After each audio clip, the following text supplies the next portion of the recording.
అండి, అందరికీ నమస్కారం. వైఎస్ జగన్మోహన్రెడ్డికి అత్యంత సన్నిహితుడు మరియు వైసీపీ పార్టీలో నెంబర్ 2 క్యాడర్ ఉన్న విజయసాయిరెడ్డి గారు వైసీపీ పార్టీకి మరియు తన రాజ్యసభ స్థానానికి రాజీనామా చేయనున్నట్లు అధికారికంగా అయితే ప్రకటించారు. ప్రకటించిన తర్వాత ఈయన జనసేన పార్టీలో చేరనున్నట్లయితే అంతర్గత సమాచారం. ఈ విషయంపై నిన్న ఢిల్లీ ఎయిర్పోర్ట్లో చంద్రబాబు గారితో కలిసి విజయసాయిరెడ్డి గారు అయితే చర్చించారు.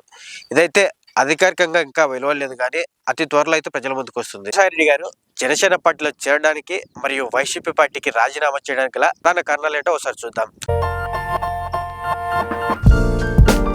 ఫస్ట్ పాయింట్, అరవింద్కు సంబంధించి విజయసాయిరెడ్డి గారిపై అనేక అవినీతి ఆరోపణలు అయితే చాలా ఉన్నాయి.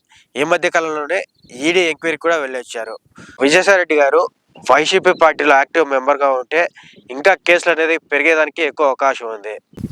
పాయింట్ నెంబర్ 2, విజయసాయిరెడ్డి గారు అతి తొందరలో ఒక మీడియా హౌస్ అనేది పెట్టబోతున్నారు.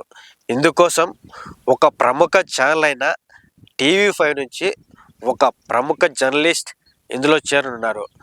ఈయననే ఛానల్ మరియు దినపత్రికలో కీలకంగా వ్యవహరించనున్నారు. పాయింట్ నెంబర్ 3, జగన్మోహన్ రెడ్డి గారి నుంచి తప్పించుకునే ప్రయత్నం చేస్తున్నారు. అసలు ఎందుకు విజయసాయిరెడ్డి గారు జగన్మోహన్ రెడ్డి గారి నుంచి తప్పించుకుంటున్నారంటే, first of all YCP party అధికారంలో అయితే లేదు, అండ్ జగన్మోహన్ రెడ్డి గారికి ఆల్రెడీ సాక్షి పేపర్ మరియు ఛానల్ అయితే ఉన్నాయి.